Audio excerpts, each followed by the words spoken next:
Boa noite a todos e todas. É uma satisfação enorme dar início a mais uma atividade do eixo Educação e Ciências Farmacêuticas, do Programa Educacional da Academia de Ciências Farmacêuticas do Brasil. Nós tivemos várias atividades neste ano, neste eixo. Esta será a última atividade deste eixo em 2023, e por essa razão, nós tivemos a ideia de convidar a professora Micheline para trazer, né, a sua experiência, para nos ajudar a compreender alguns fenômenos aí no campo da educação farmacêutica, né? Então, eu vou dar início lendo o currículo resumido da professora. Só um instantinho. Então, professora doutora Micheline Marie Millard de Azevedo Meiners. Ela é graduada em farmácia industrial pela Universidade Federal do Paraná e mestre em farmacologia, com área de concentração em farmacoepidemiologia pela Universidade Estadual de Campinas. E é doutora em saúde coletiva pela Universidade de Brasília. Atualmente é professora adjunta e coordenadora do curso de farmácia da Faculdade de Ceilândia, FCE, e pesquisadora do programa de pós-graduação em medicina tropical, na área de pesquisa clínica de doenças infecciosas e parasitárias e epidemiologia e controle das doenças infecciosas e parasitárias da Universidade de Brasília. Tem experiência na área de farmácia, com ênfase em farmacoepidemiologia, farmácia hospitalar, farmácia clínica e também em doenças crônicas não transmissíveis e transmissíveis, especialmente melhoria da qualidade da atenção, gestão de condições crônicas e também em gestão de projetos. Ela atua em pesquisas, principalmente sobre os seguintes temas: uso racional de medicamentos, aspectos éticos profissionais, estudos de utilização de medicamentos, farmácia comunitária, farmácia hospitalar, adesão ao tratamento, avaliação de políticas, programas de saúde e qualidade da atenção à saúde. Atuou em diferentes campos da profissão, como farmácia de manipulação, drogaria, farmácia hospitalar na Secretaria de Estado da Saúde do Distrito Federal e também em organismo internacional, na OMS e no Ministério da Saúde. Professora Micheline, em primeiro lugar, agradecemos muito a sua disponibilidade. Sabemos que, inclusive, estava dando aula hoje à tarde. Isso. E fim de semestre, né? Para todos nós é bastante complicado. Não estamos exatamente no fim de semestre, mas está passando muito rápido. Então, agradecemos muito o seu aceite para estar conosco. Como nós queríamos dar uma dinâmica diferente, né, para essa atividade, nós propusemos um diálogo. Então, eu tenho algumas perguntas norteadoras que eu vou estar fazendo, mas eu vou estar acompanhando também o chat. E as pessoas podem se sentir, né, os participantes podem se sentir à vontade de colocar perguntas, que eu vou estar fazendo o possível para estar coordenando as perguntas com as nossas perguntas norteadoras para esse diálogo.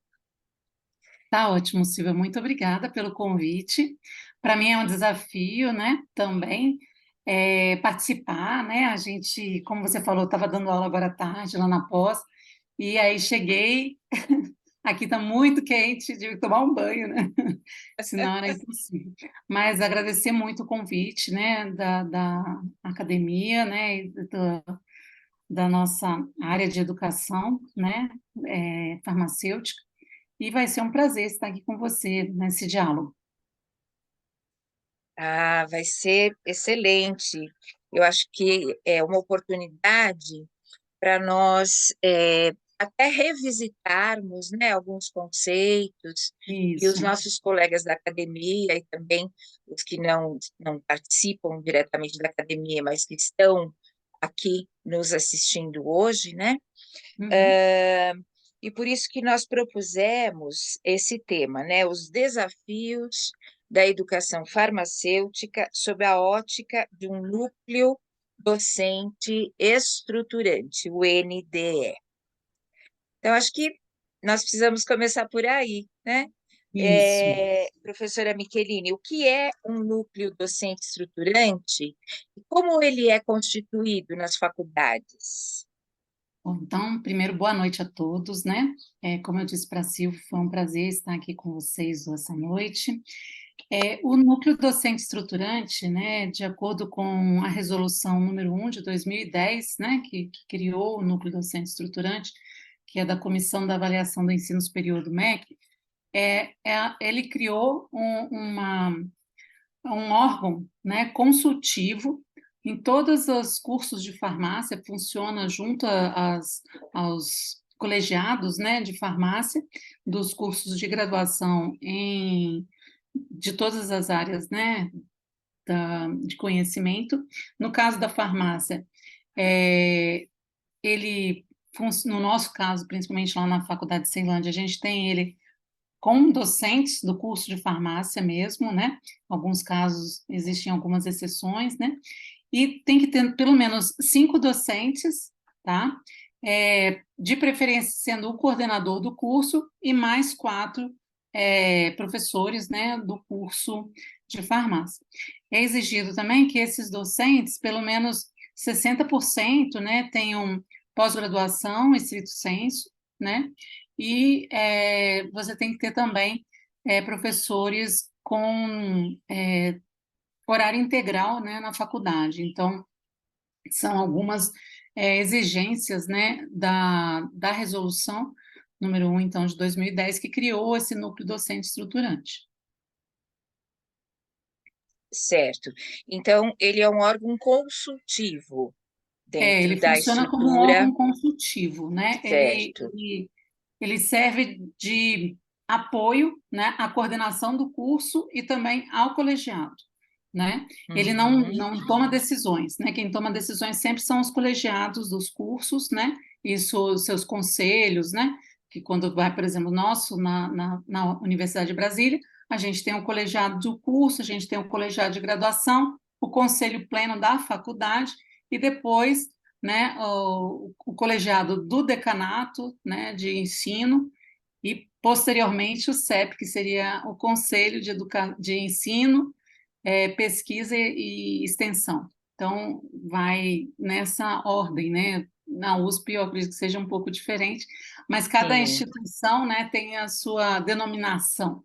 Mas basicamente é isso. O NDE funciona junto ao colegiado, né, fazendo as orientações, né, e a função primordial dele, né, é o desenvolvimento e a implementação dos projetos político-pedagógicos dos cursos, né? Então, a gente tem essa função primordial, né, do NDE, que é zelar por esse PPC, né, que a gente chama, e uhum, estruturar o curso de uma forma que ele venha atender à demanda da região de saúde onde ele está inserida a faculdade, né? certo. E são 5 os componentes, o Obrigatórios. coordenador, obrigatórios. Aham. No nosso caso, por E o, exemplo, a gente tem 6, mas cada faculdade ela pode fazer seu regulamento, né, seu próprio regulamento, e estabelecer. Certo, como se fosse um regimento interno, né? Isso, aham, como se fosse um regimento Perfeito. interno. E os docentes são de áreas diferentes, para De tentar, preferência, de né? De várias preferência, áreas né? de atuação, porque dentro da profissão, né? No nosso caso, a gente dividiu, agora na própria nosso novo diretrizes curriculares, a gente tem a área de cuidado, né? A área de gestão, a área das tecnologias, então a gente vê isso refletido também dentro do NDE, né? Então a gente tem na área de Certo. cuidado, a gente tem da área de estágio, porque o estágio também ele representa 20%, né, do nosso, de acordo com nossas diretrizes, né, 20% do nosso carga horária, né, Da deve carga ser de horária, estudo. né? Uhum. Então, a gente precisa ter um representante também dos estágios no NDE para trazer as realidades que existem, né, nessa área.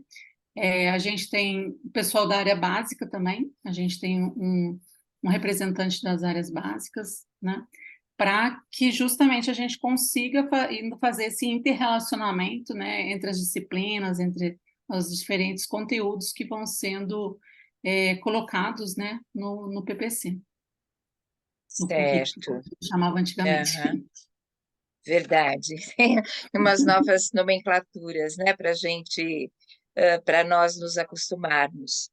É, e você tocou num ponto, né, que uma estrutura das universidades federais, as estaduais, né, são um pouco diferentes, né?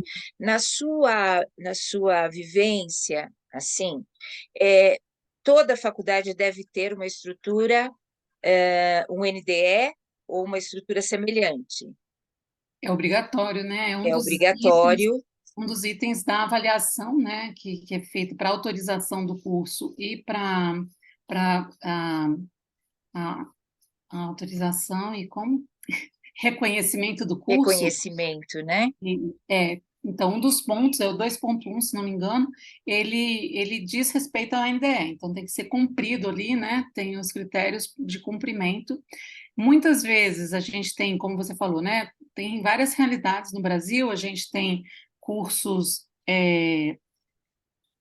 nas faculdades públicas, nas faculdades privadas, né? Várias modalidades, né? E pessoal tentando, inclusive, à distância e tudo mais. E esse NDE, ele tem que ser constituído, então, o importante, né, é que, de preferência, esteja o coordenador do curso, né, no NDE. A gente tenha que ter pessoas com dedicação integral, né, ao curso, né, então, não só horistas, né, que a gente chama nas faculdades privadas. Eu já fui professora de faculdade privada, né, então a gente normalmente tem a questão dos horistas, mas a gente precisa daquelas que têm tempo parcial ou integral.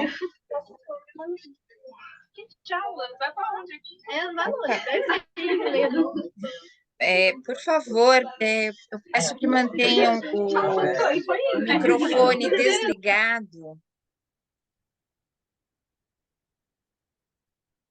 Acho que. Sim, por favor, continue. Não, então eu estava falando, né, que normalmente nas faculdades privadas a gente tem essa situação dos contratos de trabalho, né? Então, nas universidades públicas, estaduais, a gente normalmente tem a dedicação, né, o tempo, né, de dedicação parcial ou integral, né? E já nas faculdades privadas, normalmente você tem o contrato por horas, né? Mas existe um núcleo nessa faculdade que deve ser de professores que tenham a dedicação pelo menos parcial ou integral. E no NDE, 20% dos professores devem ter dedicação integral, né? Certo. Também, eu acho que seria interessante explicar um pouquinho qual a relação do NDE com a evolução das diretrizes curriculares nacionais. Então, assim, só para situar, nós vamos lembrar das DCN de 2002 Uhum. e 15 anos depois, as As de DCN de 2017. 2017, trazendo Isso. os eixos, né, que você citou, né, Uhum. cuidado em saúde, tecnologia e inovação em saúde, e gestão em saúde, Uhum, para haver uma divisão, né, da carga horária, enfim. uhum. E como que isso impactou o núcleo docente Docentes. estruturante? Então, acho que a relação ela é bem estreita, né? Ou seja, eu acho que a atuação de vários núcleos docentes estruturantes, né, e da participação de várias entidades também da classe farmacêutica trouxeram a discussão, né, que ficaram vários anos discutindo, desde a época que eu entrei na faculdade, a gente já tinha a discussão naquela época do currículo, né, que seria o projeto pedagógico do curso hoje, e, e aí a gente teve muito tempo, o tempo que eu fui do Conselho, né, Federal também, a gente ainda estava em discussão, né, das diretrizes curriculares, quando finalmente, em 2002, foi aprovado, então, as DCNs para o curso de farmácia, né? Eu participei de algumas reuniões, né, porque na área eu já atuava, na época eu já atuava na área de atenção, que a gente chamava cuidado farmacêutico, né, que chamava atenção farmacêutica, e aí me chamaram para fazer algumas palestras e tudo mais. E eu me lembro, Silvia, que nessa época, né, vários representantes de universidades de diferentes áreas tinham sido convidados, né? E você vê, em 2010 surge essa obrigatoriedade, né, de todas as instituições de ensino criarem, então, esses NDS, né? E eu acredito que isso fortalece a implementação das diretrizes, né? Uma vez que são professores que estão empenhados, né, em fazer com que aquilo de fato aconteça dentro dos seus cursos, uma vez que conhecem todo o processo de acreditação, não, de avaliação, né, do MEC, né, e sabem que a existência e a participação desse núcleo ele é fundamental, né, para a implementação do PPC, né? Baseado nas diretrizes curriculares nacionais, né? Então, Certo, eu considero que, mesmo para as mudanças em 2017, eu acredito que tenha havido, né, uma atuação forte de vários núcleos docentes estruturantes para sair com essa proposta, né, que veio, que mudou muito, né, o que a gente tinha anteriormente, né? certo. Eu vou mesclar aqui um pouquinho com uma pergunta que Tá. está aqui, da nossa confreira Maria das Graças Carvalho, é, que atua, né, nessa área, e ela faz uma pergunta interessante, acho que a gente pode encaixar aqui para discutir um pouquinho. Tendo em Combinado. vista o crescente interesse pela área de farmácia clínica, como você vê o ensino obrigatório de análises clínicas para aqueles farmacêuticos que desejam atuar na citada área? Na área de Farmácia cuidado, clínica. farmácia clínica, né? Foi o que eu Então, entendi. eu também entendi isso. Porque, assim, quando eu fiz faculdade, Maria das Graças, a gente optava, né? Então, a gente optava por uma das habilitações. Nessa época, a gente ainda não tinha essa habilitação na área de farmácia clínica. Quando a gente queria ir para uma parte mais clínica, normalmente a gente fazia as duas habilitações, porque a gente precisava ter essa visão mais ampla, né? É, eu acho que a evolução das diretrizes agora para frente deveria ser no sentido de criar opções, né? Ou de seguir tendências daquele mercado local, né? Farmacêutico, né? Então a gente poderia ter faculdades onde você tivesse disciplinas nessa área de análises clínicas e outras faculdades onde você, por exemplo, aqui em Brasília, né, a gente talvez tenha menos ofertas de emprego na área de análises clínicas e mais ofertas de emprego em drogarias, em órgãos governamentais, né? Então, a pessoa que tivesse interesse de fazer análises clínicas poderia depois, né, fazer uma formação através de uma especialização ou coisa assim. né? No momento, a gente não vê ainda a possibilidade disso acontecer, porque a gente tem vários professores contratados para a área de análises clínicas, né? Eu não sei se como é que é lá na tua, como era na tua faculdade, né? Que agora você se Sim. aposentou. Mas, assim, a gente tem as áreas fortes, né, dos docentes e que buscam sempre se manter ativos e conseguir pesquisa, projetos de extensão, que normalmente vão chamar alunos, sabe, Maria das Graças? Então, apesar da gente, muitas vezes, eu não sou da área de análises clínicas, eu fiz só indústria, né?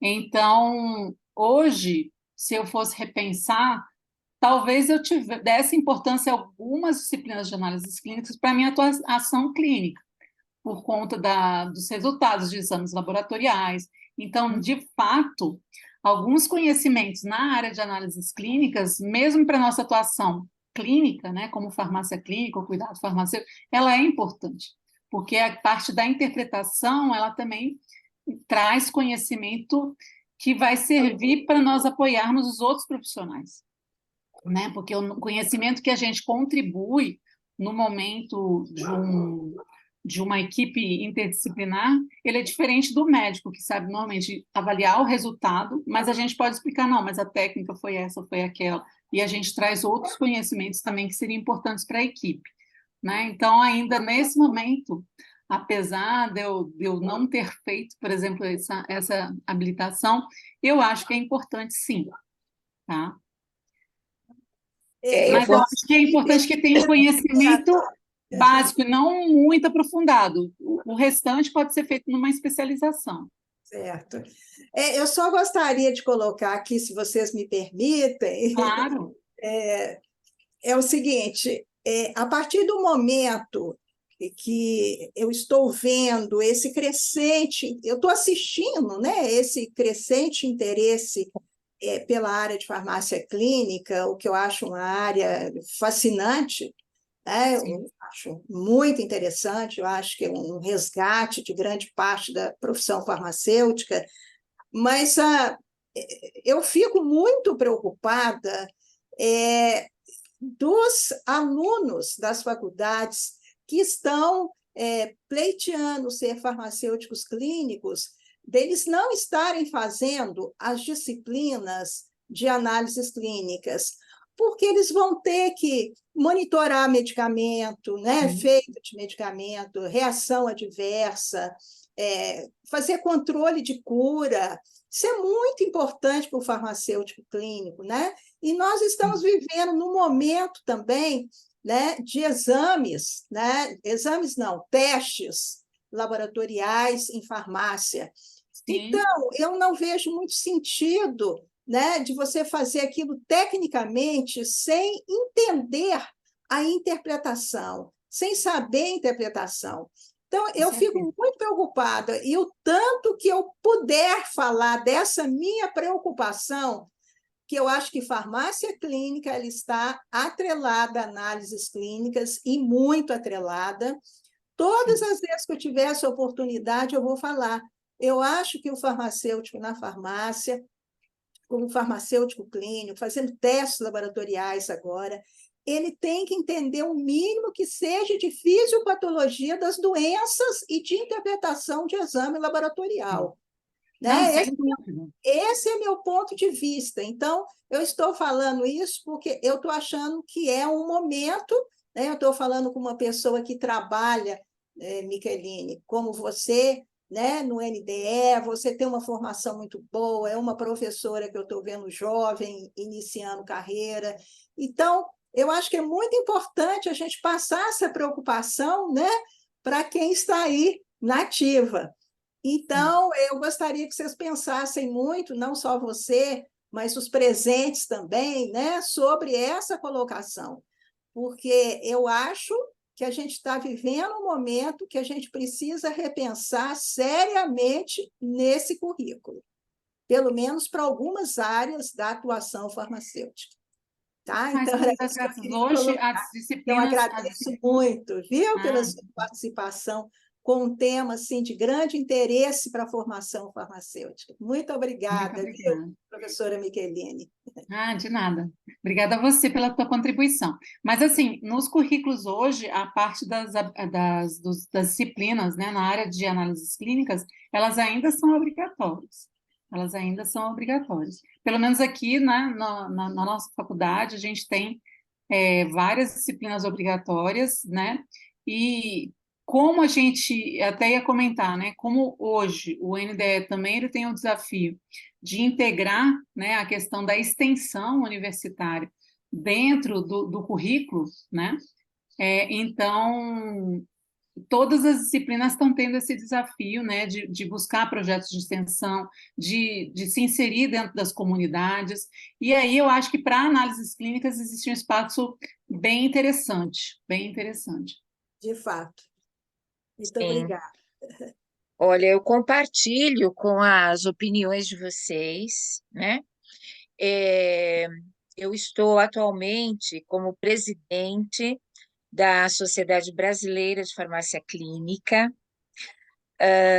que tem apenas 6 anos, é uma sociedade bastante nova, mas nós temos discutido que a farmácia clínica, ela que nasceu lá na área hospitalar, né, já na Sim, fim da década de 50, nos isso. Estados Unidos, hoje, quando nós falamos em farmácia clínica, nós não mais restringimos ao ambiente hospitalar, Sim. porque o farmacêutico clínico, ele, com a sua capacitação, ele pode atuar na farmácia hospitalar, na farmácia ambulatorial, em unidades de saúde, nas farmácias comunitárias. E aí, como que nós enxergamos isso, né? A farmácia clínica como uma área da farmácia muito ligada à promoção do uso racional de medicamentos, né? E o cuidado farmacêutico, ele é um modelo de prática dentro da farmácia clínica, e Uhum. esse modelo de prática traz para os ambientes, né, o hospital, ambulatório, farmácia comunitária, UBS, traz os serviços farmacêuticos. Uhum. Então, por Uhum. exemplo, se eu tenho um dos serviços, é chamado acompanhamento farmacoterapêutico. Então, o farmacêutico faz o acompanhamento de determinados pacientes, né? Ele interage com a equipe e, justamente, ele tem que, com certeza, saber fazer a interpretação dos exames laboratoriais, né? E Entender, isso, inclusive, as técnicas, né, Silvia? Porque o que nós temos de diferente do conhecimento do médico, da enfermagem, muitas vezes, é saber, não, mas dentro dessa técnica, de repente, você tem algum resultado que possa ser interpretado um pouco diferente do que, né, em alguns outros casos. Seria bom repetir esse exame, porque um determinado resultado que aconteceu, né? Então, acho que nós temos um conhecimento da forma como é procedido aquele exame, né? Então, isso tem muito a sim, acrescentar, né, no conhecimento do restante da equipe, né? Eu acho que traz um conhecimento concordo. diferenciado.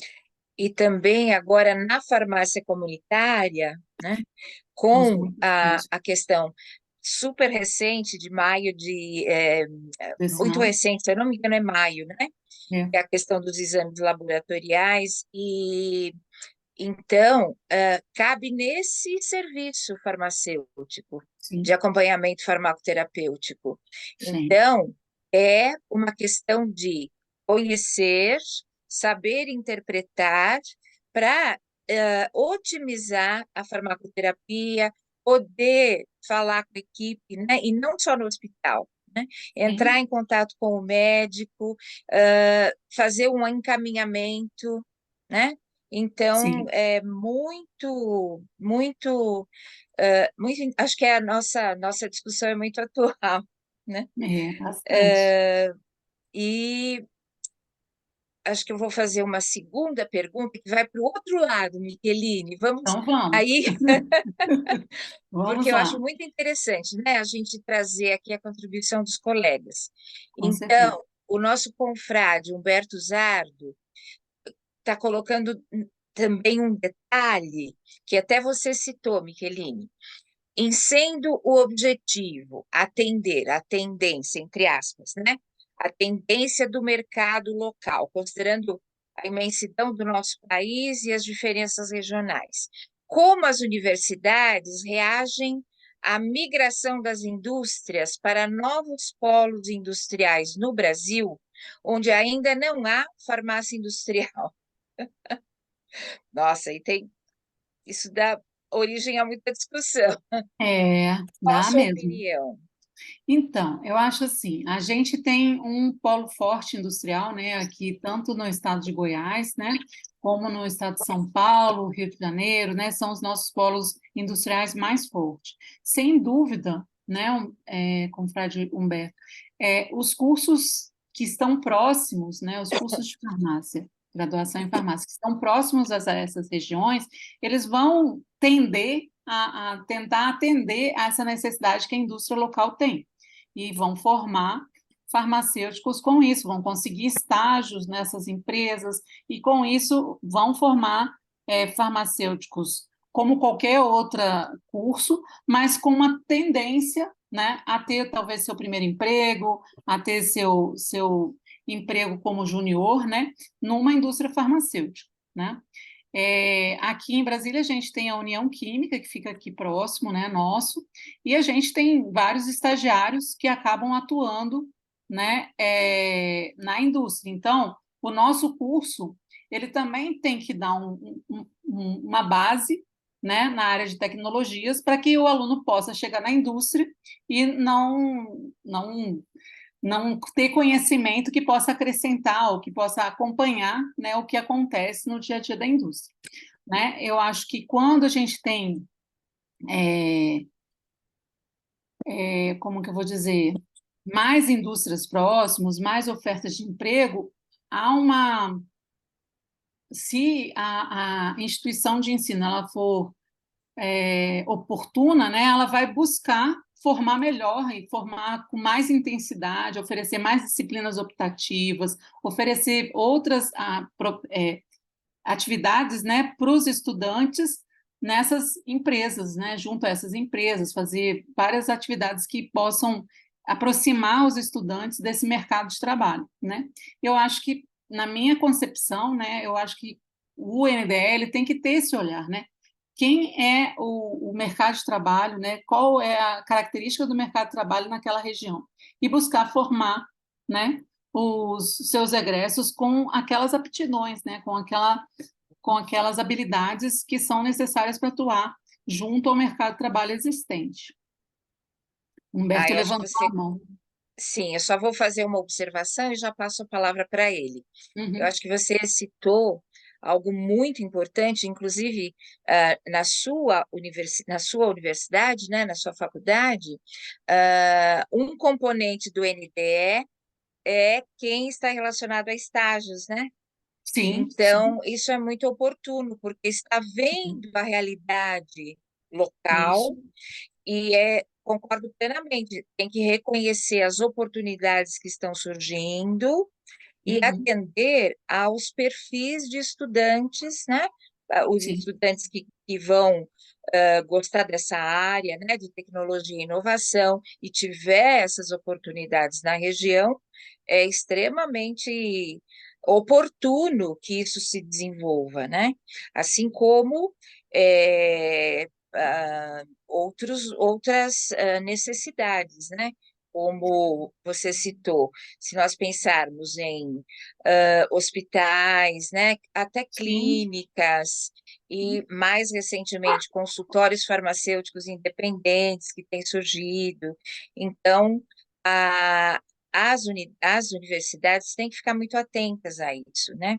Bem, E porque também, o nosso egresso ele vai mudar muito rápido agora, né? A gente está numa fase de mudança, da atuação do farmacêutico, né? Já vem nessa fase de mudança, mas eu acho que a gente está num momento assim bem crucial assim de mudança, né? E é muito importante que nós estejamos atentos, né, como docentes e tudo mais, para nos mantermos atualizados às necessidades que existem no mercado, né? Para a gente não ter novamente uma frustração tanto da sociedade, que espera mais coisas de nós, né?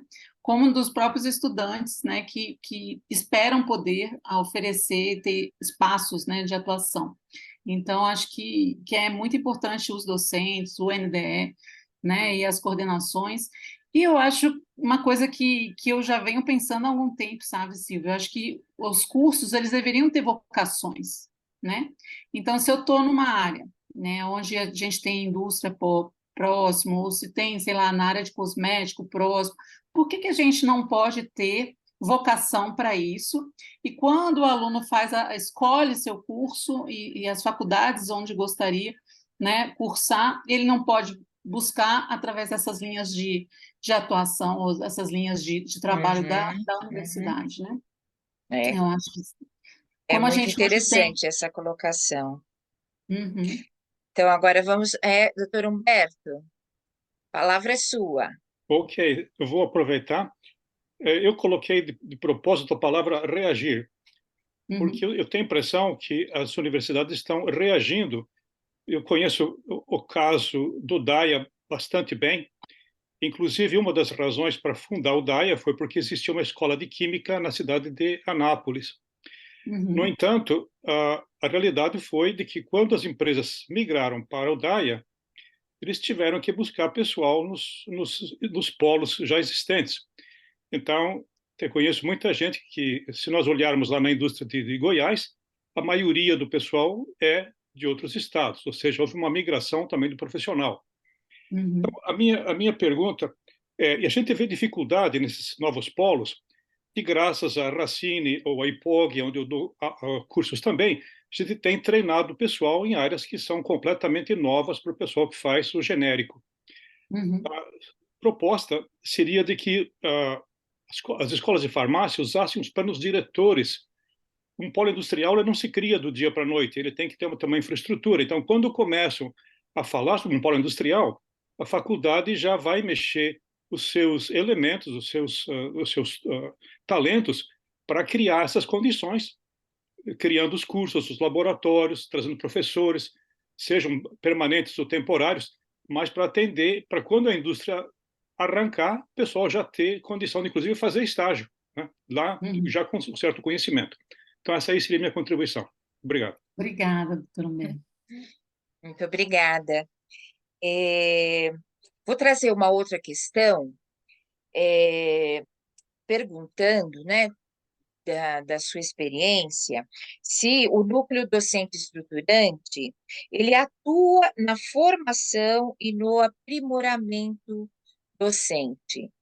E essa pergunta, ela vem muito da questão da mudança de paradigma, né?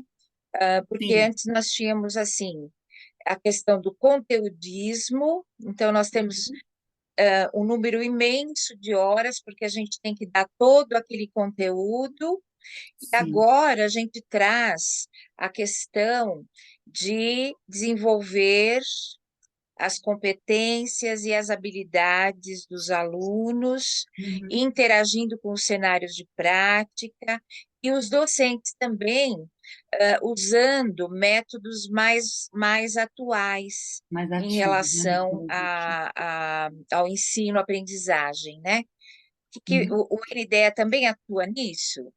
Então, Silvia, não diretamente, tá? Não diretamente, porque não é uma função dele, mas ele atua de uma forma indireta, porque a gente, por exemplo, né, no nosso NDE, a gente faz sugestões de capacitações, onde a gente pode sugerir nomes à coordenação, à própria faculdade, né?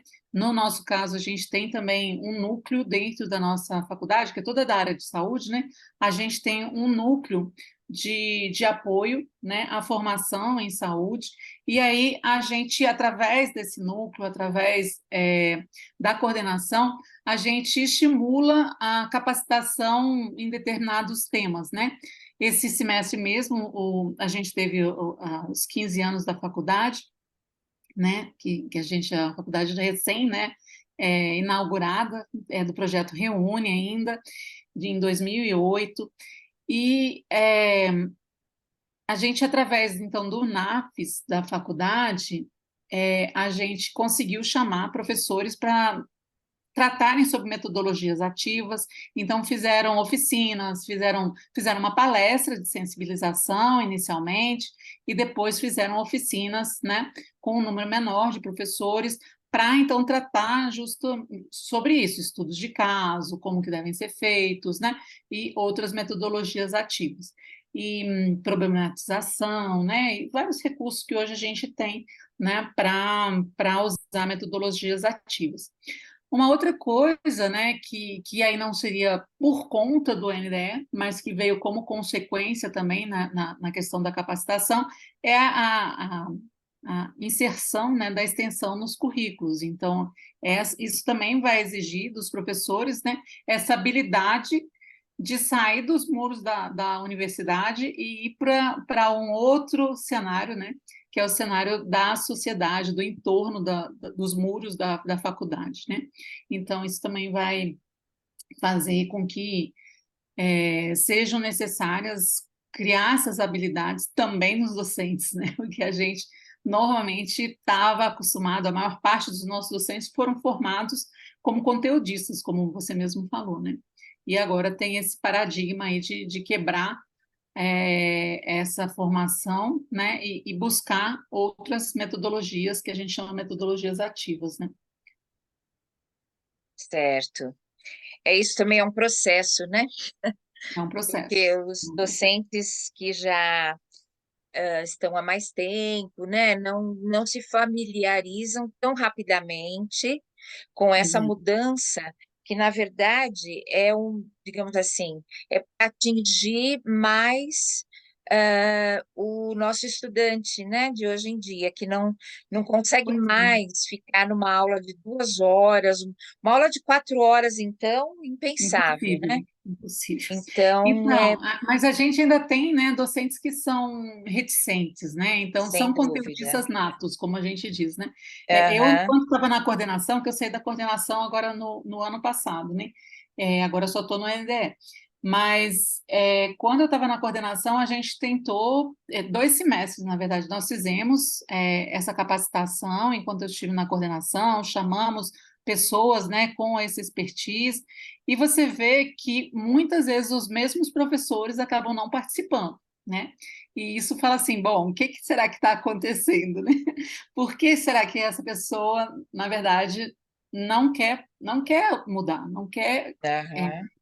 né? Ela gosta daquele estilo, né? Se acostumou, e se você questiona, que é outra função também do NDE, seria quando vem determinadas críticas, né? A gente está sempre fazendo avaliações, né, institucionais, e se você vê que percebe uma crítica, alguma coisa de determinadas disciplinas, né, de determinados conteúdos, normalmente você chama o professor para você entender, né? Se uma disciplina tem mais reprovações, você normalmente chama para você entender o que aconteceu. Isso também é função do NDE, né? Certo.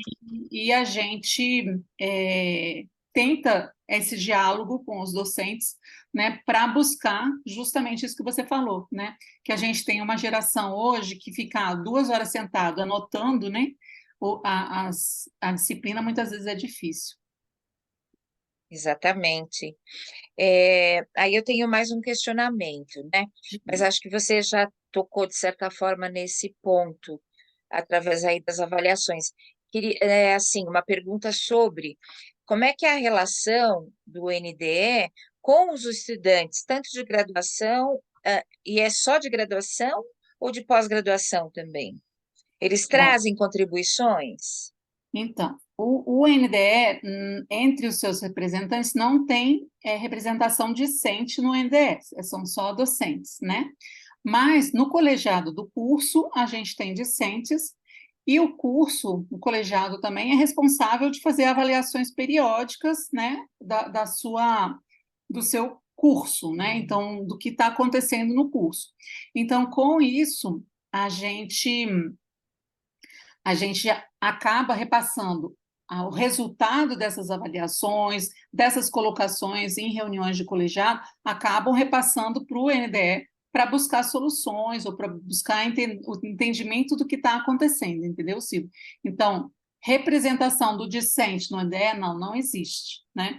Mas a certo. gente, sim, se alimenta, né, de informações que são repassadas pelo próprio colegiado, pela coordenação do curso. Tá? E busca solucionar essas questões.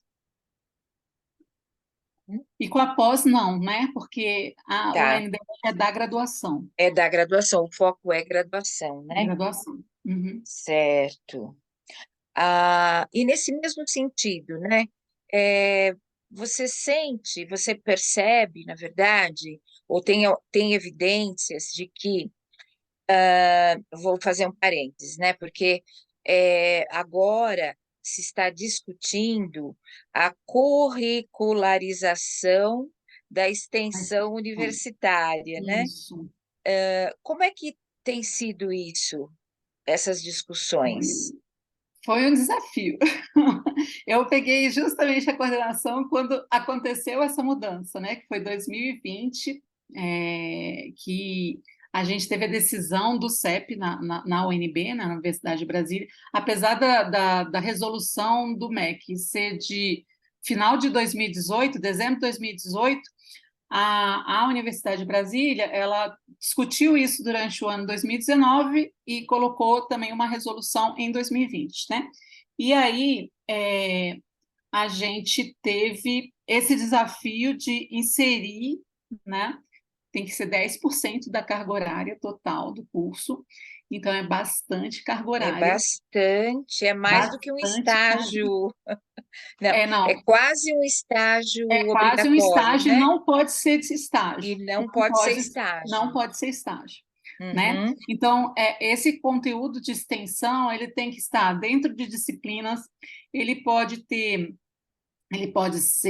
podem ser programas, projetos, cursos, né? Várias atividades de extensão, mas não pode, tem que ter o protagonismo do aluno, ou seja, o aluno tem que estar à frente desenvolvendo as atividades, né? Porque a Universidade de Brasília, até pela característica dos fundadores dela, né, Darcy Ribeiro, Anísio Teixeira, sempre foi expoente na questão da extensão, né? A gente sempre teve, e dentro dos campos da Universidade de Brasília, a Faculdade de Ceilândia, ela tem muitos projetos de extensão. Mas a gente agora tem que inserir esse conteúdo de extensão. A gente conseguiu, tá? Depois de muita discussão, a gente conseguiu colocar no nosso PPC, mas foram muitas discussões. E o nosso decanato de extensão e o decanato de graduação definiram que a extensão ela tinha que entrar nas disciplinas obrigatórias, ou seja, no conteúdo obrigatório, tá? Do curso. Então, isso criou assim muita dificuldade, né? Principalmente eu vou dizer assim, principalmente nas disciplinas básicas, né? No tronco inicial do curso, onde existia a maior dificuldade de inserir atividades de extensão. E a gente precisava que fosse inserido, porque eu falei, tem que ser distribuído por todos os semestres do curso. Não pode ficar só para o final, não pode ser só na parte profissionalizante. Tem que iniciar lá do início. Então, assim, foi um desafio. No final, a gente conseguiu inserir, né, a carga horária de 10%, como prevê, né, a legislação, a resolução. Mas foi difícil. Eu imagino. Você lembra de algum exemplo? Por exemplo, você citou disciplinas mais básicas, né? Numa química orgânica, por exemplo. Como é que eu faço essa ligação, ou alguma outra que você possa nos dar como exemplo, né, das disciplinas mais básicas? Então, foi interessante a área de química na nossa faculdade, né? Porque a gente tem uma professora, inclusive, que já foi coordenadora também, né? E ela se apropriou muito das metodologias ativas, né? E aí ela fez uma coisa diferente, ela juntou as químicas vai dividir em conteúdos que vão ser dados ao longo dos semestres e colocou atividades para os estudantes, por exemplo, fazerem atividades com estudantes de segundo grau, né? Então, eles vão fazer projetos de extensão junto com estudantes aqui na nossa região de Ceilândia, né, que tem uma dificuldade na questão do ensino de segundo grau, né? A gente tem alguns problemas. E então, vão fazer projetos lá, vão fazer a parte de simulação, vão fazer várias coisas, né, para apoiar, dentro disso, projetos de extensão, né, para apoiar o ensino de Química. Tá? Então, a gente conseguiu, né, juntando as cargas horárias, otimizando as práticas, né, sem repetir coisas, fazer esse achado aí, né? Que foi... Vamos ver, agora a gente ainda está na fase de aprovação, né? Está na última instância para aprovação no nosso PPC, para ser implantado provavelmente agora no ano que vem. Ah, então essa discussão bom, é bem recente, né? É bem recente, bem Bem recente. recente mesmo. Temos aqui uma pergunta a esse respeito. Vocês conseguiram reduzir a carga horária do curso para inserir essa curricularização da extensão? Então, o que a gente diminuiu, na verdade, a gente pôde diminuir, né, foi um pouco da carga horária de disciplinas optativas e complementares, tá? Que a gente tinha, a minha cachorra está querendo aparecer aqui também. A gente Que tinha, linda. a gente tinha uma carga horária grande de disciplinas optativas, então a gente reduziu, tá? Para inserir tanto a extensão como a parte de cuidado, né? Como a gente estava falando, que ela teve que aumentar bastante dentro do nosso curso, tá? Era um curso que antigamente tinha pouca área de cuidado, né? E a gente teve que aumentar bastante o cuidado em saúde também dentro das nossas disciplinas, tá? Então, foram as duas coisas que promoveram isso. E, assim, por exemplo, eu vou dar no novo currículo uma disciplina que é como se fosse a introdução à farmácia. Dentro dessa disciplina, que vai ser no primeiro semestre, eu consegui colocar a extensão, tá? Então, a gente faz atividade de extensão, vai fazer uma grande batalha, que a gente fala, né? Chama os egressos, vem, fazem, dão depoimentos. Então, a gente faz o próprio estudante da disciplina fazer entrevistas com pessoas que estão atuando na área farmacêutica, para eles se reconhecerem, né, como estudantes de farmácia, e com isso poderem se entusiasmar, né, dentro da profissão. E aí a gente tem também projetos aqui, a gente tem o projeto Unicer, dentro da nossa faculdade, que trabalha com idosos, né, tanto da questão... E tem muitos extensionistas que trabalham nesse projeto, né, apoiando desde a área da gestão do projeto, do programa, até estando em salas de aula junto com os docentes, né, para trazer ensinamentos, né, para esses idosos nas mais variadas áreas, né. Então, Certo. a gente consegue. E olha, mais um comentário aqui da nossa colega Maria Luísa Cruz, que toda mudança assusta, né? Assusta E mesmo. cria resistências, Sem dúvida, sem dúvida. realmente. Então, um outro ponto aqui para a gente dar continuidade. Você conhece algum estudo, já houve assim, alguma avaliação sobre o impacto da atuação do núcleo docente estruturante sobre a qualidade da educação farmacêutica no Brasil? Então, eu vi do próprio Conselho Federal de Farmácia, né? Até dei uma buscada para ver se eu encontrava alguma coisa, né? Não encontrei nada mais atual. Mas eu estava conversando com o Rinaldo, que é um dos colegas também que faz parte do nosso NDE. Falei, Rinaldo, ele falou, Miquelina, é tão reconhecido que está como ponto de avaliação do MEC. Então, assim, com certeza, né? O MEC considera que ele tem um papel fundamental para a questão da qualidade do ensino farmacêutico, senão não tornaria uma coisa obrigatória para os cursos de graduação. né? E a gente participou, né, Silvia, de toda aquela discussão do Conselho Federal de Farmácia, né?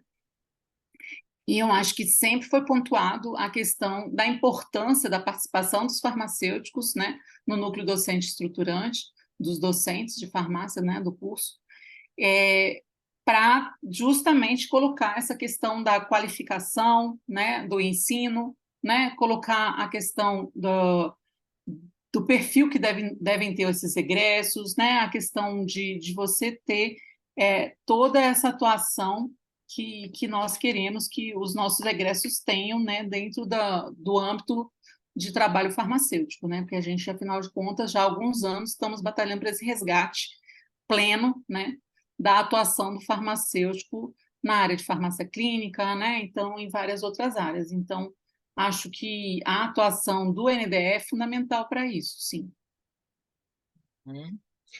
Acho que você tocou num ponto fundamental, né? Se é um ponto que está ali na avaliação, né, do próprio MEC, então eu acho que com o tempo, talvez os colegas sintam mais, né, esse impacto e a própria importância do trabalho, né? Porque é como você falou, é um núcleo que acompanha digamos assim, a materialização do projeto pedagógico do curso, né? Justamente, justamente. Então, é algo fundamental, né? Sim.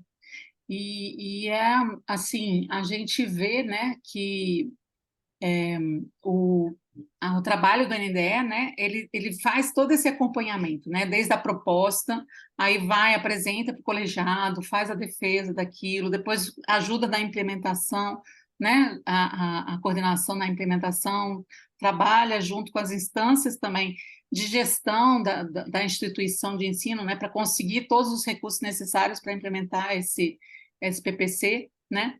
E depois vai vendo, né, se de fato aquilo que foi proposto ele vai seguir a lógica que foi pensada, né? E de repente tem que fazer atualizações, fazer alguns ajustes, e tudo isso vai ser proposto pelo próprio NDE, né? Para que saia o melhor profissional possível, né? E capacitado da melhor forma possível, né? Certo. Eu me lembrei também de um outro detalhe, por exemplo, né, na USP, na Faculdade de Ciências Farmacêuticas, da Universidade de São Paulo, que eu tenho, lógico, mais conhecimento da USP aqui, né, não da USP Ribeirão, apesar de ter muitos colegas lá, né, amigos, a gente troca experiências, mas, assim, na época ah, do início, né, dos estudos para implantação das DCNs de 2017, nós fizemos grupos de trabalho e também tínhamos aquela questão do projeto integrador. Sim.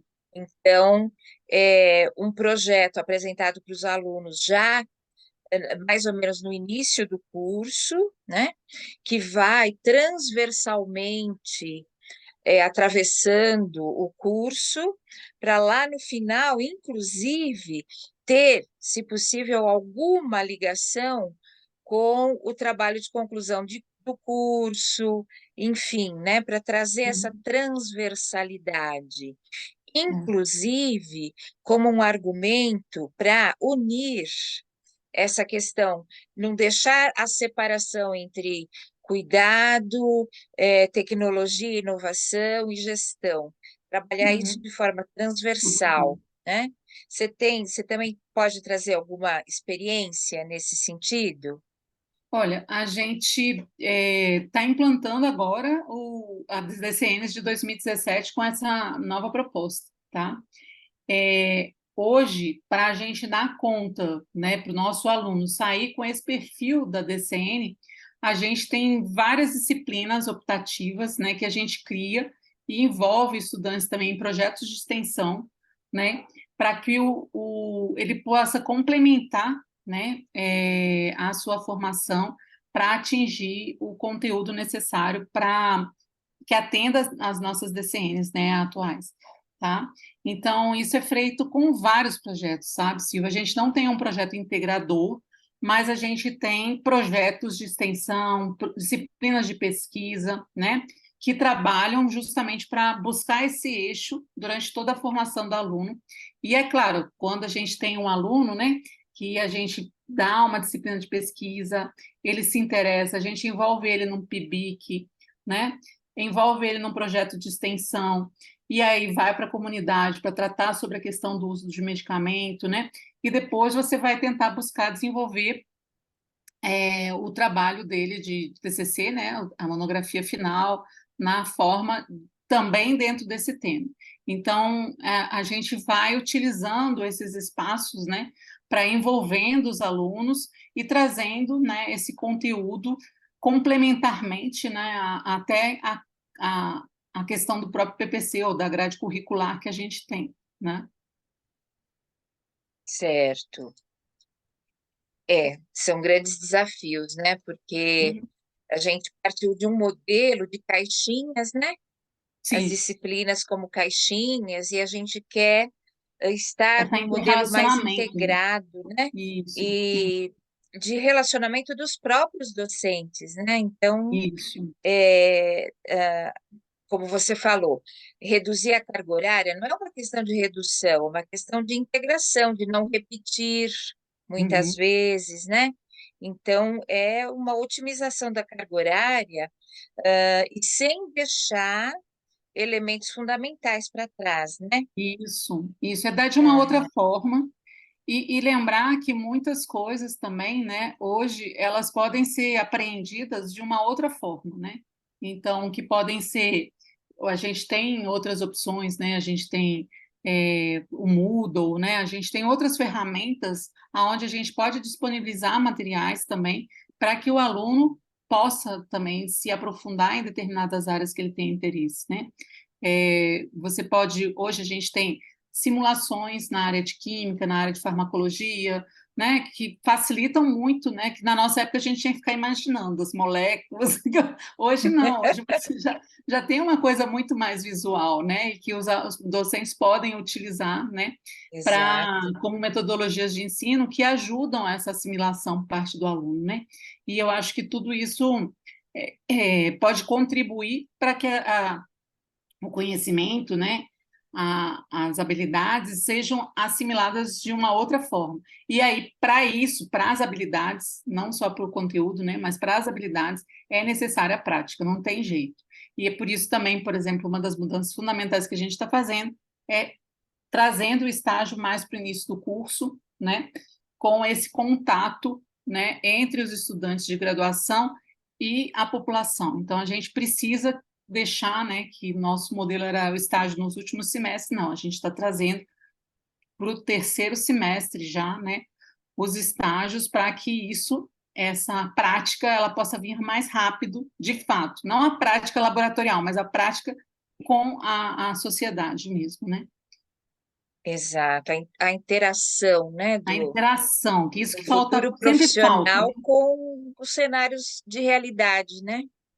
Porque eu sou Né? professora de estágio, né, nos últimos semestres, e aí sempre os meus alunos falam, professora, só agora que eu estou entendendo a importância daquela disciplina.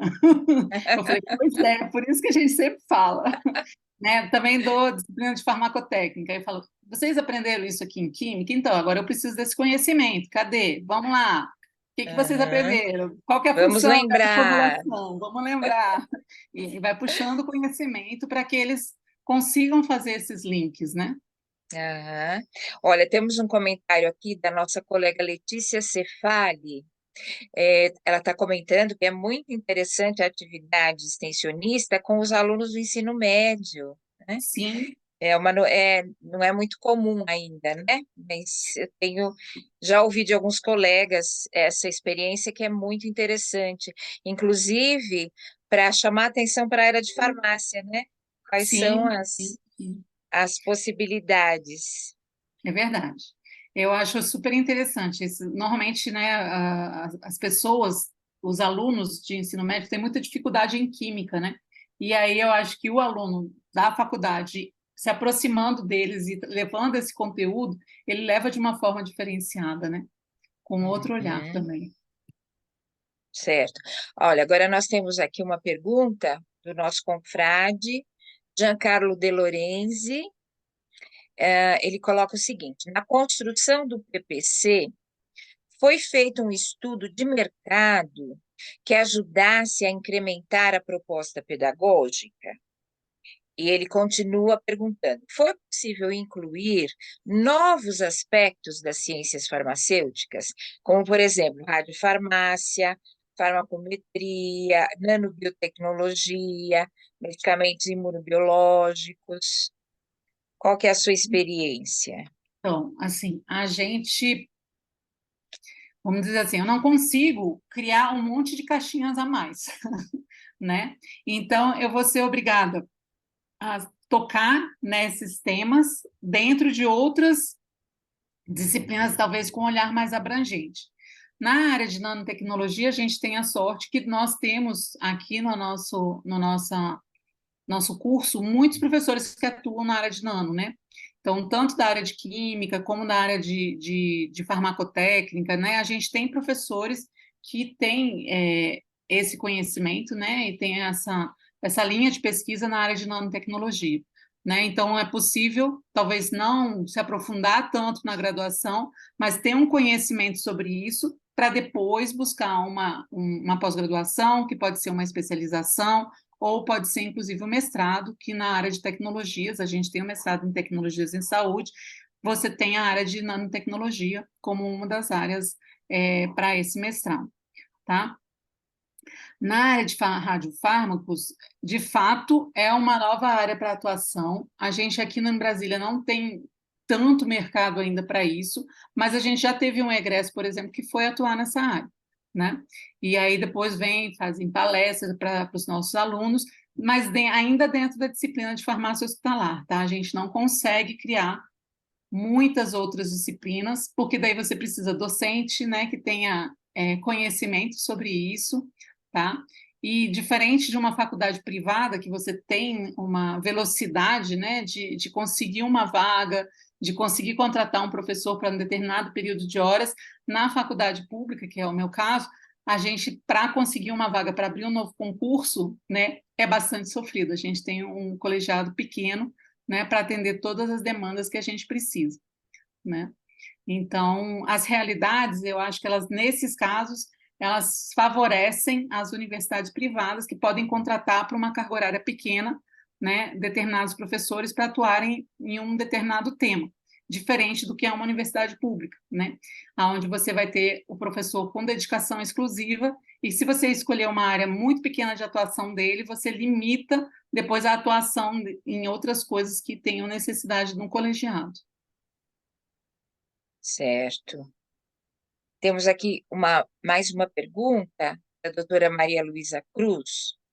Na sua IES, como se apresenta o impacto econômico na implementação do novo PPC, considerando a curricularização da extensão? Vocês têm algum estudo do Não, impacto econômico sobre isso? estudo não. Mas, assim, para nós, a gente já fazia muitas atividades de extensão. Então, vai ser a incorporação dessas atividades dentro de disciplinas de uma forma formal, né? Porque o aluno ele já fazia atividades de extensão, só que muitas dessas atividades eram atividades complementares, como a gente chama aqui, né? E não entravam dentro do currículo. Então, a gente vai buscar incorporar isso, criar outras, claro, porque a carga horária é bastante grande, vão ser mais de 400 horas de extensão que a gente vai ter aqui no curso, né? Então, a gente vai incorporar isso dentro das nossas disciplinas ou fazer atividades que o aluno possa cumprir, né? Então, ele vai cumprir a carga horária e vai ser reconhecida para ser incorporada dentro do currículo dele, tá certo? Então, o custo a gente teve um investimento em sistemas, né, para essa questão da extensão, mas esse foi um investimento que foi feito por toda a universidade, né, com esse sistema que é até do Rio Grande do Norte, o SIGA, né, que vem com a parte de extensão e de ensino. E basicamente é isso. A maior investimento que a gente vai precisar mesmo é para a implantação de novos laboratórios, de espaços para simulação. Isso a gente vai precisar do investimento maior, né? E que a gente está correndo atrás ainda, né? Porque daí na universidade pública a gente tem essa dificuldade. Você sabe, né, Silvia, quando foi mudar a estrutura da farmácia escola, como é difícil, né? Exato. Para adequar ao que é esperado. Você comentou sobre um programa, eu não percebi muito bem. Você falou de um programa desenvolvido especialmente para como uma ferramenta para A gente tem o curricularização? CIGA dentro. Não, ele não foi desenvolvido para curricularização, mas ele vai ser utilizado porque quando você cria uma atividade de extensão agora na universidade, você tem que dizer se ela está linkada a alguma disciplina de graduação ou de pós-graduação. Então, Ok. você automaticamente você já acredita crédito para os estudantes de extensão, entendeu? Então, por exemplo, agora eu estava fazendo um curso de revisão, né, de literatura. Aí eu tive que inserir uma aluna de pós-graduação que vai estar à frente desse curso como treinamento didático, para conseguir, inclusive, fazer a matrícula das pessoas que quisessem participar. Então, as atividades de extensão, agora, para você conseguir desenvolver, você vai ter que envolver alunos para que eles tenham creditado seus créditos de extensão. Certo.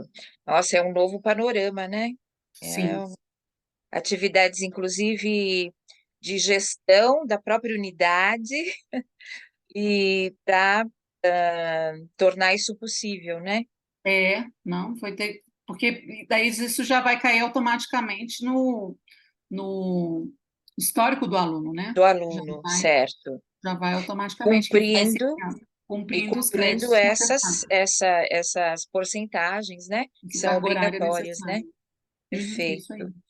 Perfeito. Ela ainda pergunta, uma pergunta básica: qual a redução da carga horária para o novo PPC, considerando a matriz vigente? Não sei se seria, não sei, por Eu acho que ela exemplo, está pensando quanto que eu tive que reduzir do restante para poder incorporar, talvez, a carga horária de extensão. Na verdade, a universidade permitiu fazer uma troca, né? Porque a Universidade de Brasília, de acordo com o que pensava, né, Darcy Ribeiro e Anísio Teixeira, ela tinha que ser. A gente entra para conhecer uma coisa, mas a gente tem que conhecer várias outras coisas também, né? Então, o aluno ele tinha uma parte de disciplinas optativas, uma parte de uma carga horária complementar, né? De disciplinas complementares em outras áreas de conhecimento, tá? Que poderia ser, sei lá, voleibol, inglês, física, né? Alguma coisa, física quântica, filosofia. Então, ele teria que ter uma carga horária para esse conhecimento diferenciado.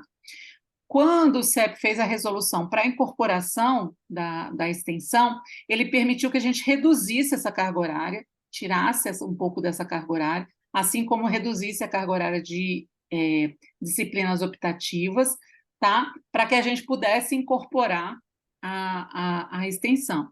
Então, com isso, eu consegui fazer, chegar no milagre, né? Fazer com que coubesse, né, a curricularização da extensão, né? A incorporação da extensão nas componentes curriculares, tá? certo.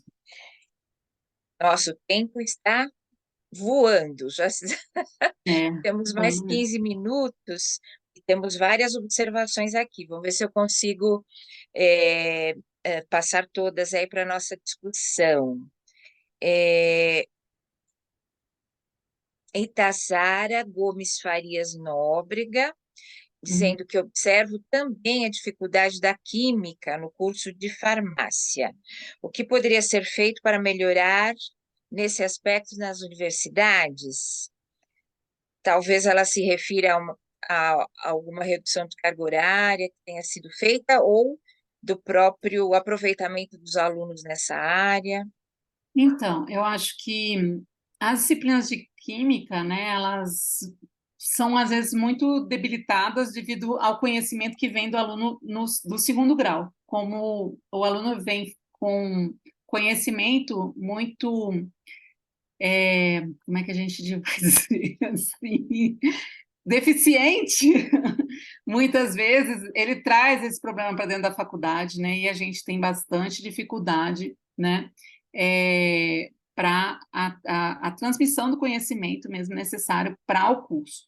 Se a gente pegar que nós tivemos uma época de pandemia com o ensino à distância, mesmo para os alunos, né, desde a pré-escola até o segundo grau, a gente percebe, né, que os alunos estão entrando, inclusive, com mais deficiência do que existia já antes, tá? Sim. E aí a gente está... Várias estratégias estão sendo pensadas, né, dentro da universidade, e aí se busca, né, a questão de usar de tutoria, tá? Então, a gente usa tutores, alunos que se despontam em determinadas matérias servem como tutores para os alunos de outras disciplinas. Então, porque essas disciplinas, os professores apontam, olha, eu estou com dificuldade na minha disciplina, eu estou precisando de uma tutoria. E aí ele coloca alunos tutores para acompanhar a turma e tentar superar aquela deficiência, né, que veio, né, provavelmente do segundo grau. Então, a UNB ela usa bastante disso, tá, da questão da tutoria. Isso é muito interessante, né? Essa preocupação da gestão, né? Digamos assim, do corpo que faz, né? Com todos esses colegiados, também tentar enxergar o aluno nas suas individualidades, né? Sim. Então, é como você falou, a gente nota uma dificuldade, digamos assim, uma qualidade prejudicada, né? Aí Sim. vinda do segundo grau, mas também iniciativas, como você citou, a tutoria, que é bastante proveitosa, né? Eu já também conheço algumas experiências nesse sentido, inclusive de fora do Brasil, eles estão usando essa possibilidade, né? Sim. Nossa confreira Marta Dilano também falando, acho que você já tocou no assunto, né, para as universidades públicas, como é difícil, né, existe uma defasagem grande entre a infraestrutura dos laboratórios para poder acompanhar essas necessidades, né, da realidade atual, é realmente um Muitas grande vezes o docente problema, precisa né? comprar reagentes, né?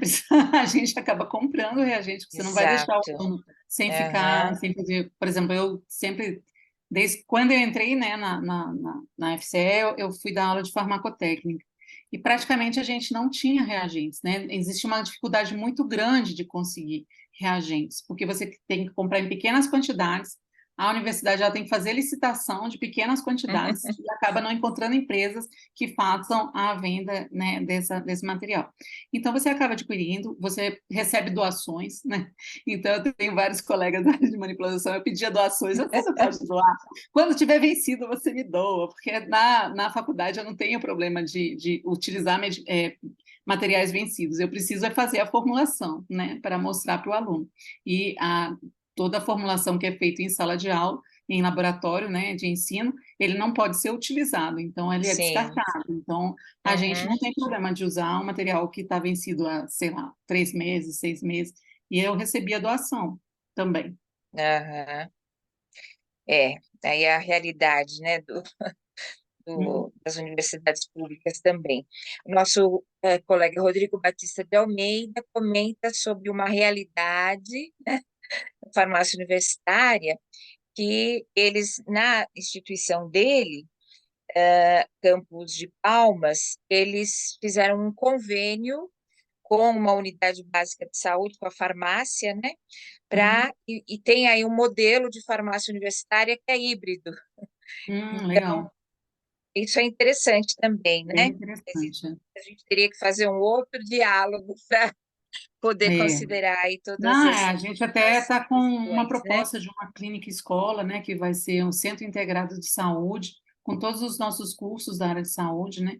Está construindo, ainda está construindo a proposta, né? E vamos ver, é provável que ano que vem lance a pedra fundamental. No momento, a gente usa a mesma farmácia escola, né, que usa o campus do Darcy Ribeiro, que fica ali no Hospital Universitário de Brasília. Então, a gente usa aquela farmácia escola, além de UBSs, né, que a gente tem também campos de estágio nas UBSs, farmácias Certo. hospitalares, tudo isso. Doutor Humberto Zardo pede para comentar como as várias faculdades de farmácia estão integrando os laboratórios. Por exemplo, química com síntese de novas moléculas e aplicação em farmacotécnica, dermatologia, algo que eles fizeram na Federal de acho que Paraná, né? Em Sim. Curitiba. Aí acho que entra a questão do ensino público e o privado, um pouquinho do que a gente estava conversando agora, né? Dos recursos, mas Sim. você pode comentar um pouquinho? Então, eu sei que na Federal do Paraná, se não me engano, né, eu sou egressa de lá, então o Humberto conhece melhor, né? Eu sei que estavam fazendo algumas parcerias, né, com empresas, então com isso você consegue muita questão de trazer tecnologia para dentro da universidade, né? No nosso caso, na área de graduação, a gente não tem tanto essa experiência, tá? Porque, como eu falei, né, a gente não tem muitas parcerias ainda, tá? Para a área de ensino. Na pós-graduação, a gente já consegue bem mais, tá? E aí a gente tem algumas parcerias, a gente tem questão de registro de patentes, né? Então, tudo isso trabalha de uma forma mais acelerada, tá? Na Certo. graduação, a gente ainda não conseguiu. Os nossos laboratórios, eu vou dizer minha opinião, tá?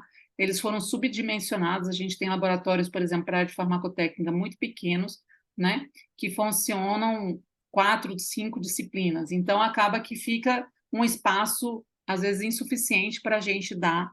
Eu hoje dei aula de farmacotécnica de manhã, né? Então, eu fico me buscando espaço para fazer as práticas, né? Com 20 alunos em sala de aula, dentro do laboratório. Então, assim, mas fora isso, a gente tem vários projetos de pesquisa, né? Que saem, tá? Nós temos um novo professor na área de fitoterápicos, né, de farmacognosia, farmacobotânica e fitoterapia, e aí ele está apresentando projetos também junto ao CNPq para conseguir recursos, né, a gente tem um horto, né, de plantas medicinais, então a gente tem várias iniciativas, né, que elas acontecem e que possibilitam essa questão da pesquisa, do ensino e da extensão acontecerem juntos, né? Aham. Acho que tem em alguns pontos que na graduação pode ter uma facilitação maior, né? E aí também depende da integração dos docentes, né? Porque Sim. aí se como então eu vou trabalhar com um insumo, então os docentes da área básica, como é que eles, né? Eles não vão falar da parte aplicada, da parte de Uhum. terapêutica, mas depois dá muito bem para ter alguma ideia, então, de como surgiu aquele insumo, como aquele Uhum. insumo vai ser transformado na farmacotécnica, né, na tecnologia Sim. farmacêutica, e depois como é que ele vai ser usado na farmacoterapia, né? Não, e Então, fazer o controle de qualidade dele, né? Então, a gente, algumas exato. coisas que a gente Uhum. prepara na farmacotécnica, por exemplo, depois eu cedo, né? Para a área da fitoterapia, para a farmacognosia, cedo para o controle de qualidade, para eles fazerem os testes, porque daí sim o aluno consegue justamente assimilar melhor esse conhecimento, né? Falou, olha, o xarope que eu fiz foi testado e Exatamente, estava com esse problema, estava com aquele problema, cresceu bactéria, não cresceu. Então, assim, ele vai conseguir, né, fechar, né, essa ter questão. uma visão mais sistêmica, né? Isso, Exato. Antônio Batista pergunta, professora, quantas horas tem a sua graduação sem a extensão? Então, Certo.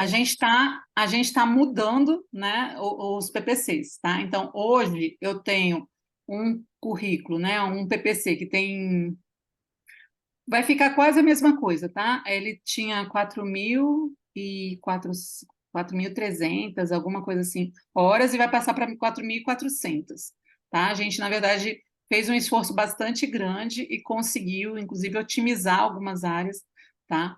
de forma a quase reduzir, né, a nossa carga horária. Exatamente. Doutor Humberto Zardo estava com a mão levantada? Estava. Eu estava, e eu queria voltar ao tema que a professora Michelini estava mencionando, o tamanho dos laboratórios. Realmente é um desafio. Eu tenho visitado algumas faculdades, e só lembrando da professora Michelini, na época de Curitiba, Diz que era chão de madeira, você vai me lembrar disso? mas a gente conseguiu, o professor Consegui. Mauro Consegui. Almeida, o Roberto Riva, fizemos a síntese de uma molécula, analisamos na química analítica do professor Escavasa, levamos para a Verdade. farmacotécnica com o professor, Fez o biofio, fez o fiz, biofio, né? e com a dermatologia, e como se falou, como a professora a Silvia mencionou, eu levei para casa o produto e minha mãe achou aquela pomada de picrato de butesina muito, Aham. muito melhor que a da Abbott. Então,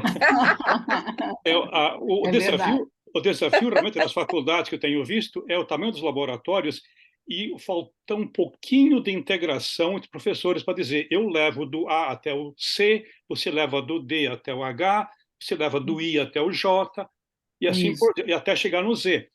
Uhum. Com essa integração, realmente o pessoal viria da molécula, de um substrato, fazer uma molécula, fazer Com análise, certeza. preparar o produto, embalar, fazer sua estabilidade. Então, o aluno seria, especialmente na área Eu industrial, que é a minha concordo contigo. especialidade, ele sairia com 360 completo, né?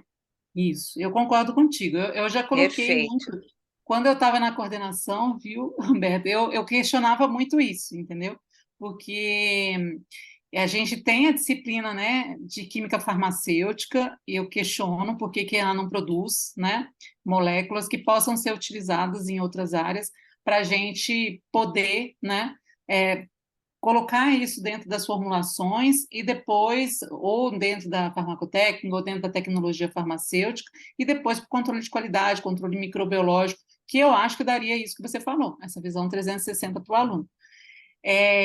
Mas tem isso, né? A gente tem, às vezes, algumas dificuldades. Eu acredito que aonde você consiga, né, colocar isso, a graduação ela vai transcorrer de uma forma muito mais tranquila, né, e muito mais integrada, né, e vai favorecer ao aluno, com certeza. Eu, O numa Antônio, faculdade particular, eu conseguia fazer, na disciplina de gnosia, eu ia desde da parte da análise até a preparação de um fitoterápico. exatamente. Eu tive uma experiência também, antes de eu prestar o concurso na USP, eu dei aula nas faculdades Oswaldo Cruz. Uhum. Desde a primeira, eu fiquei por 5 anos lá, desde a primeira turma, né? E eu dava aula de controle de qualidade. Legal. E nós fizemos, eu consegui com alguns colegas, né? Também que tinham essa visão da necessidade de integração. Então, nós fazíamos um projeto em que os alunos tinham que ver desde da síntese, não um exemplo, né? Desde a síntese até o produto final. E aí, no fim, os alunos apresentavam, né? Eles faziam uma embalagem, né? E Fazia o apresentavam lançamento, a gente, o na minha época da faculdade, a gente fez o lançamento, lançamento, a o campanha marketing, né? publicitária. Tudo isso. E todos os Foi. professores, na medida do possível, iam assistir a apresentação. Então, era um momento assim que a gente se sentia com muita... Era uma alegria, né? Porque Sim. conseguia ver do início até o final. E tem aqui uma observação da Alessandra, que ela gostaria que eu comentasse mais sobre o projeto integrador. É uma visão que estamos tendo agora com as DCNs, né? Então, como nós temos os eixos, né? O cuidado, a tecnologia, a inovação e a gestão, então se cria a possibilidade de um projeto integrador desde o primeiro semestre, com algumas horas, uma carga horária pequena, reservada, em cada semestre, e aí todos os professores daquele semestre, se o curso for semestral, né? Todos os professores daquele semestre, eles se conversam nesse projeto integrador. Então, Ah, tá. exatamente a possibilidade de criar esse caminho, desde o início do curso até o final, depois fazendo um link com o TCC, nessa ideia de integrar. E não é integrar só na cabeça do discente, mas é integrar também na cabeça dos docentes. Sim, Então, sim. não vai dar para falar com mais tempo, né? Acho que pode Mas depois fazer um diálogo só sobre isso, é Silvia. verdade, eu acho que a gente pode desdobrar, né? Isso, Sim, eu sim. acho que seria interessante. Ah, é a Alessandra Mendonça aqui. Pessoal, nós alcançamos nosso tempo. Tem aqui mensagens também de outras mensagens que, infelizmente, nós não vamos poder apresentar agora ou discutir, mas eu, sinceramente, achei que passou muito rápido, Isso e mesmo. foi bastante agradável. Acho que foi interessante, né, para as pessoas verem como as universidades estão tendo que se adequar com a implementação das diretrizes de 2017, mas também com essa visão um pouco mais moderna, né, das novas tecnologias de ensino-aprendizagem e também de... Ai, desculpa. Desculpa, gente, meu celular tocando agora. Desculpa. Nem escutamos. Ah, então tá bom. Me perdoem. Mas eu queria agradecer, então, principalmente você, Micheline, De por nada. disponibilizar seu tempo, estar conosco aqui na academia. Agradecer a todos que também fizeram comentários, que participaram, todos que estão aqui. Nós tivemos uma audiência bastante boa, né? E convidar a todos para continuar aí com essa programação. Toda segunda-feira temos uma atividade nesse programa educacional, né? E eu gostaria de perguntar ao professor Moreto, se o senhor estiver aqui, se quiser fazer algum comentário. O professor Moreto foi o idealizador desse programa educacional. Temos muitos Silvia, muito abraços para obrigado. você, viu? Muito E hoje obrigado ele está de pela parabéns. oportunidade. Eu já tinha inserido a mensagem de congratulações tanto a Micheline quanto a você pela condução desse diálogo sensacional. Eu estava aqui me contendo porque fazia uma leitura de 50 anos atrás em nossa faculdade, quando todos não sabiam como contemplar as diferentes variedades de nossa formação. E aí, em nossa faculdade, criamos os 4 departamentos, né? De farmácia, tecnologia, análise clínica, eu acho que só 3, não era 4, né? E que foi possível abrir um pouco mais espaço para áreas de concentração especial. Eu Você se perdoe de falar bobagem, mas, enfim, eu vi que vocês só estão fazendo um enorme malabarismo para poder enfiar tudo que precisa naquilo que a gente existe. É como se tivesse uma sala pequena e quisesse colocar mais coisa, mais coisa, Muita mais coisa, gente. mais coisa, e fica difícil. E, na minha opinião, eu acho que a gente teria que fazer uma nova abertura, igual aquilo que ocorreu há 50 anos atrás, com a reforma, né? E criar 3 faculdades, no mínimo, diferentes, com projetos específicos. Tecnologia farmacêutica, com insumos, registro e outras coisas, tudo voltado à tecnologia, né? A parte de análises clínicas, juntar análises clínicas, né, com a com os testes clínicos de farmácia, que será o futuro, que será extremamente importante, com a farmacovigilância. Daí uma faculdade enorme de ciências, sem outras coisas a não ser alguma coisa ligada à preparação magistral. Mas até a magistral poderia quase estar na industrial. E uma outra faculdade que poderia estar voltada para alimentos e nutrição, que a gente precisaria muito disso. Quer dizer, com 3 tipos de faculdade, a gente contemplaria um programa muito maior, quer dizer, juntar muito mais conteúdo aos nossos alunos, em vez de encurtar o conteúdo de cada coisa importante. Bom, mas esse daí é uma bobagem que eu falei, né? Se alguém achar que tem algum sentido avançar, né? A Silvia organiza um outro meeting. Tá Mas, joia. mas é uma enorme dificuldade para todas as faculdades. Ainda ouvi, dessa semana passada, alguém falando que em faculdade de medicina não se ensina mais farmacologia. Não Sim, entendi, mas, enfim, alguém me falou isso, né? E aí, reduziu bastante. hein? Reduziu muito. Reduziu muito, doutor Moreto. Acho que Uhum. hoje são 2 disciplinas de pouquíssimos créditos de farmacologia na faculdade de medicina. Então, Que o aí que se diminuiu a passa parte com isso? propedêutica, um monte de coisa diminuiu, entendeu? O que se passa com nossa área de especialidade, de profissão profissional, é igual o que se passa com outras, né? Eu admiro a engenharia que criou a elétrica, a hidráulica, a naval, a civil e tantas outras.